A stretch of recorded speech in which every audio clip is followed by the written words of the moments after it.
All right. Hello, everyone.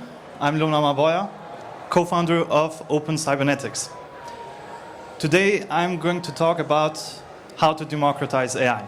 Now, before getting into any technical details, how many here in the audience work on machine learning related things? Nice. Okay. How many are interested to switch to AI related stuff? All right. So the rest, enjoy. Briefly about us. We are a relatively young tech startup based in Kosovo with a fully remote team. Our main focuses are deep learning theory, network analysis, database systems, and distributed computing, so heavily focused on research and development. And the goal of Open Cybernetics is pretty straightforward. Our purpose is to design a new set of algorithms and data structures that will help us truly democratize AI and in the process empower communities worldwide. How we plan to achieve that will be the topic of this talk, essentially. There's a weird lag here. Okay, so before going any further, briefly an interesting thing. Louder. Okay, or closer. Wow, okay. So there's this very interesting online article called We Have No Moat and Neither Does OpenAI. If you haven't read that article, I highly recommend it. It's pretty short and easy to understand.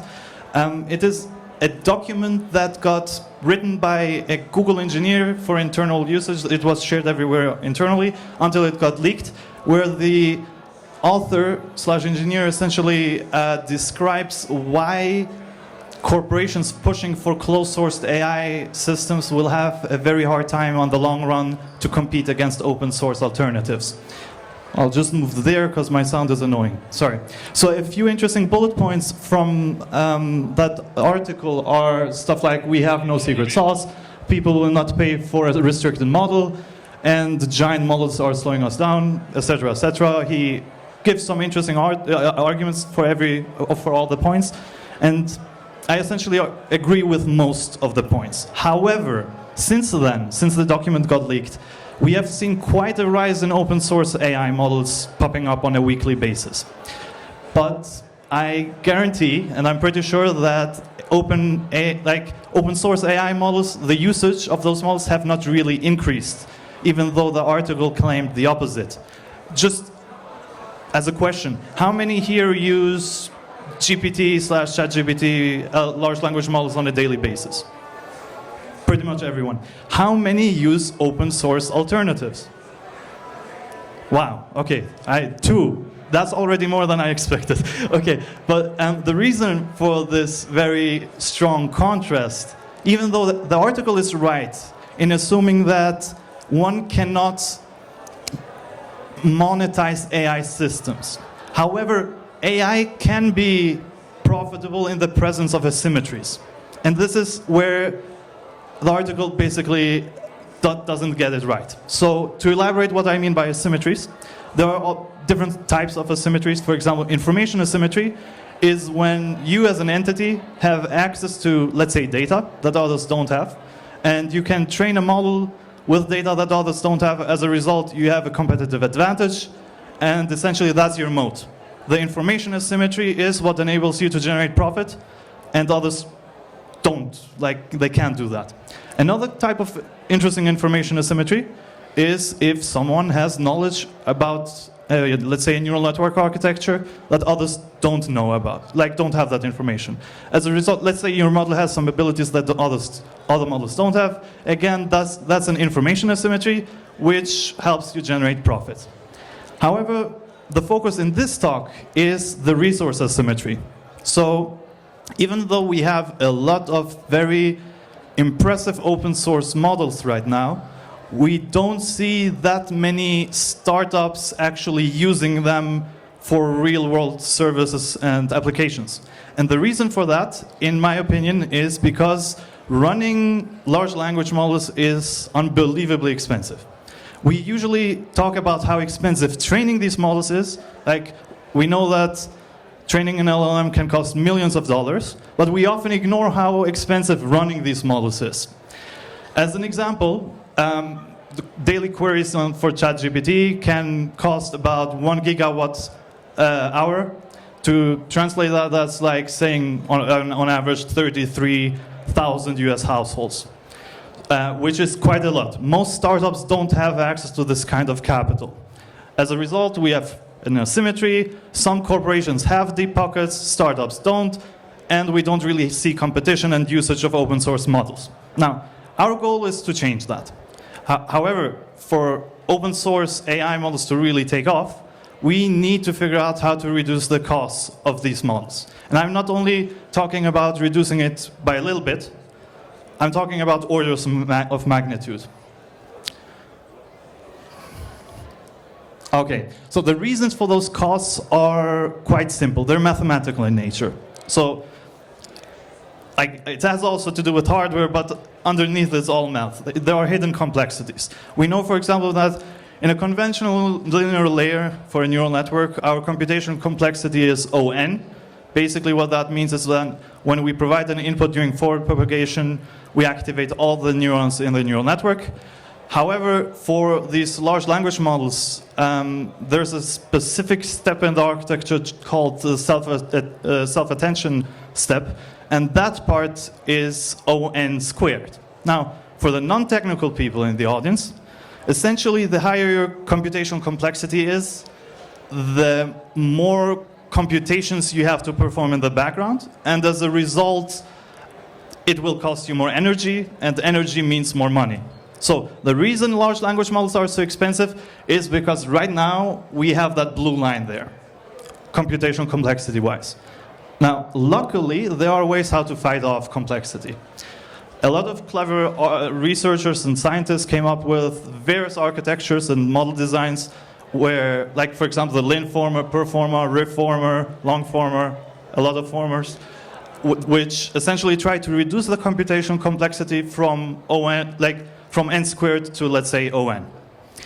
However, there's also another way one can tackle this problem. And this other way is the path that we at Open Cybernetics chose, which is by embracing or leveraging the inherent sparsity within deep learning models. To elaborate what I mean by this, let's make a very simple comparison to biological systems. So we all got brains, and our brains are pretty unbelievably energy efficient. So there are many reasons for that, but the main reason I would say is that at any moment in time, we use only a tiny part of the neurons with our brain to process anything. As I previously said, that's not the case for neural networks. Right now, we activate all the neurons whenever we provide an input, and that's super expensive. That's why ChatGPT, for example, costs millions every month to run, while the developers in this conference run on coffee and burek, essentially. So we have to get to that kind of efficiency level somehow. Now, let's take a closer look at when it comes to sparsity in neural networks. I said before that we activate all the neurons. But when we start to investigate how neural networks actually behave, and it doesn't matter if you have a feed-forward network, convolutional network, autoencoder, recurrent network, or transformer, in all architecture types, you will find quite a lot of sparsity. What I mean by this is this. We provide an input, and it is true that we can make a dozen calculations. However, the activation scores of the individual neurons are almost always super low. So there are going to be only a handful of neurons that actually contribute to the output of the neural network. This is even more expressed in the case of the transformer architecture. So the transformer architecture is essentially the architecture used in these large language models. And the level of redundancy and energy inefficiency right now in these models is quite unbelievable. Just to elaborate how many computations we perform. Usually, like the real secret sauce in the transformer architecture is the self-attention step, that very short equation down there. And what we do essentially there is when we have an input, so when you have words, and we transform those words to some embeddings, essentially we perform a cosine similarity between the inputs and all the weights within the query weight matrix then with the keys and values. So we perform quite a lot of cosine similarities there. Actually dot products, but everything is normalized, so it's a cosine similarity. And then we perform an inner product between the two matrices, which is again super expensive. Do some stuff, slap a softmax function on it, and get an output. However, if we actually look what happens within this step, we will see that the majority of activations, like the majority of the cosine similarities that we compute, will be near zero after the softmax step, which means that the majority of computations we actually perform, they do not actually contribute to the output of the network. But we do not know which internal patterns in the transformer are relevant to us, so we brute force our way by activating everything. Okay? And this is where the cost comes. Right now, to make an analogy to database systems, it's like having, instead of indexing our data, we actually go through our entire database sequentially. In this case, it's parallelized with GPUs, but it's still expensive, you know. Wow. All right, so this gets us to the first building block that we're working on at the Open Cybernetics, which is the sparsely activated tensor. So what we said is, okay, architectures like the linformer, performer, and whatever, they're really cool, but we don't want to change the math of the model at all. The self-attention step works, it's legit, it's cool. But what we want to do is that we want to change the way we actually perform the dot products before getting to the inner product of the key and queries. So essentially, in the background, like this is still in development. Hopefully next year we'll see something concrete. But what one can do is perform instead approximate nearest neighbor search. So instead of you doing a dot product with all the weights, you essentially have an index for the weights, and the index tells you, yeah, look, these K neurons are the relevant for you. Here, take them, and then do the inner product on top of those. So this reduces our computational complexity from O(n) to log n, which might sound like nothing to you, but to make a concrete, like to take a concrete example, if you have, let's say, 1 billion computations, log a billion is 33, essentially. So orders of magnitude of computations saved here. Some of the tech-savvy people in this audience might say, okay, Lum, but isn't that just a very interesting use case for vector databases? To elaborate, for anyone who isn't familiar with vector databases, essentially it's very often a RAM-based database that uses approximate nearest neighbor search. But like essentially how it works is, let's say you have an incomplete picture of Homer Simpson, you give it to the database, and instead of actually comparing it to every image, it uses some tricks like logarithmic scale, and it fetches you the entire Homer Simpson. Most of the time, the algorithm used for this in practice is called the hierarchical navigable small world. Very cool algorithm. Anyone interested in this stuff should read it. However, we can't really use these tricks in the case of neural networks. We have to change the heuristics in the background here. So as I said before, neurons are quite specialized. That's where the sparsity comes in. But the inputs are not truly encoded like they are in the case of a vector database. So in the case of conventional, like in the case of neural networks, weights have only a small component. It encodes only a small component of the input. The reason for that has to do a lot with compression and entropy, and I won't get back into the details of that. So you have to change your setup. So your goal should be, instead of trying to find through approximate nearest neighbor search the most similar neuron, what you want to achieve is to find the K most similar neurons that at the same time have maximum entropy between one another. Now, if I lost you with the two last slides, doesn't matter, it's not important, just for the people interested in more technical stuff, it's quite interesting. So, now we get to the second building block that we're developing, and this one is actually quite straightforward, doesn't require any know-how in AI, which is the cryptographic ghost proof. So The cryptographic ghost proof is a very simple algorithm that enables us to generate cryptographic proofs for forward propagation and backward propagation with the neural networks. To elaborate, let's break down that, what that actually means. So let's first look what a Merkle tree is. Very straightforward algorithm. You can find Merkle trees almost everywhere. They're used in Git, in torrent systems, in blockchain systems. In the case of blockchains, for example, every transaction in a block has its own Merkle tree. And the idea is that Merkle trees allow you to generate very compact presence proofs.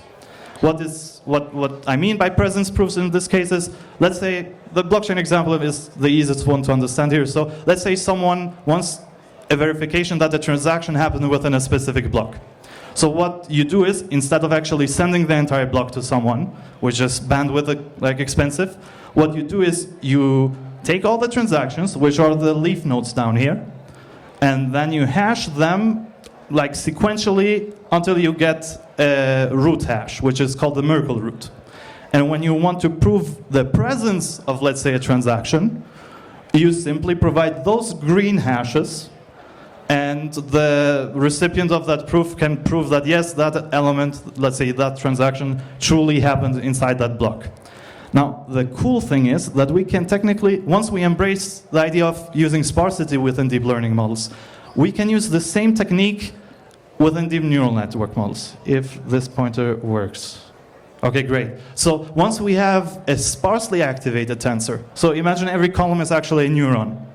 And now, instead of having a presence proof, we can technically use the same trick to generate an activation proof. So in practice, you have a tensor, and for every tensor in your neural network, you construct a Merkle tree. And when you perform forward propagation, same thing works with backward propagation, but let's only get into the forward step, if this works. Yeah, the pointer. Okay, great. Okay, so this is a made-up layer. In this case, this is known as the modern Hopfield lookup layer, but essentially how the cryptographic proof in this case would work is that you provide the input, you sparsely find which neurons are relevant, and you do the same thing for the output there. And when you send the actual output of the neural network to a user, you send the cryptographic proof you generated, the sequential proofs there as well. And the user can then know for sure that, yes, that output truly came from that model, but it also came as a result of my input. And this simple feature enables us to do all sorts of very cool things, which, if this pointer works, okay, damn it, there's a lag, okay. All right, so it essentially enables us to create a new paradigm for the web. We all know whenever we interact with servers, for example, you send requests, you get responses. But once you actually build Merkle trees on top of your neural network tensors, what you can do is you can send input prompts or even embeddings from other layers, and the server can generate to you, the output, send it to you, and you can prove it. And you can know that, yes, this truly happened. Now, what is really cool is, once you realize this, you can ditch the client-server model completely. And you can go with a peer-to-peer model, which isn't appearing. I'll try it one more time. Thank you. Okay, keep it here. Yeah. So once you realize this, you can ditch the client-server model, and instead you can use this trick for to truly democratize AI in the way you can have a peer-to-peer system, and you can technically collaboratively train very large neural networks, which is not possible today, because any malicious node could actually fuck up your gradients during backpropagation. But if you have cryptographic ghost proofs, the concept that I just described, such malicious nodes cannot corrupt the peer-to-peer AI model. So this is quite exciting. But combining the cryptographic ghost proof with a sparsely activated tensor that we were developing should enable the creation of entirely new peer-to-peer systems that do all sorts of very cool stuff with AI. And this is the reason why I'm super excited about AI in the future. So if it would turn out that these models are inherently super expensive, what would happen is a very dystopian future where only a handful of corporations can actually train and run these models, and that would be pretty bad. But by simply changing our engineering mindset to a problem, we can have very big societal impacts. We could essentially enable people to collaboratively own and to train these very large models. So I'm pretty sure that in the near future, within this decade, the majority of internet traffic will consist of cryptographically verifiable neural activity. Some might be made up of the cryptographic ghost proof that I just explained. Some others might use entirely new algorithms in the near future. However, this very cool hypothetical future will depend a lot on us. We can either remain idle and enable a handful of corporations get even more powerful, or we can work on developing these technologies and protocols right now and empower communities worldwide. I say let's build that future together. Thank you very much.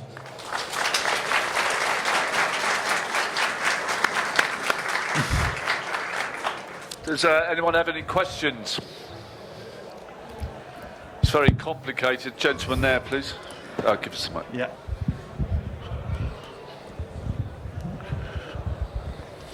Thank you, Lum, for the presentation. I'm Adam. Very high level. I know AI very high level. So I know when you want to train a model, like the model is quite dumb, and you start to put input, and you don't know which neurons to hit. How much do you think that this way that you explain now will impact the quality of output you will have? Or is this something you plan to run only after a model is trained or during the training? Thank you. Thanks for the question. Great question. First, let's start with theoretically, you could have already trained models that have weights that are indexed using, let's say, the hierarchical navigable small world algorithm with a slightly adjusted heuristic for information retrieval. However, we don't really want to do that alone, because what our goal is to really democratize AI. By democratization, I mean reduce the asymmetry, the resource asymmetry that I mentioned, and enable more competition, more startups training and running their own AIs. So it really has to work from the get-go when you start training. It has to be so to elaborate, the hierarchical navigable small world algorithm that I briefly mentioned, the algorithm used in today's vector databases, it's indexed only once at the beginning. And then it's a static thing. You can add new elements to it, which there are some hurdles with that, but it's pretty much static. But if you truly want to democratize AI, what you want to do is you want to have an index that is able to evolve together with the neural network during training. And that's where the really research and development part comes, because you have to test a lot and do a lot of experimentation to achieve that. But essentially that's our goal, to have something that you can use from the get-go when you start training the model. Thank you for the question, sir. One more question, anybody? Or we'll wrap up. Going once, going twice. Okay, thank you very much.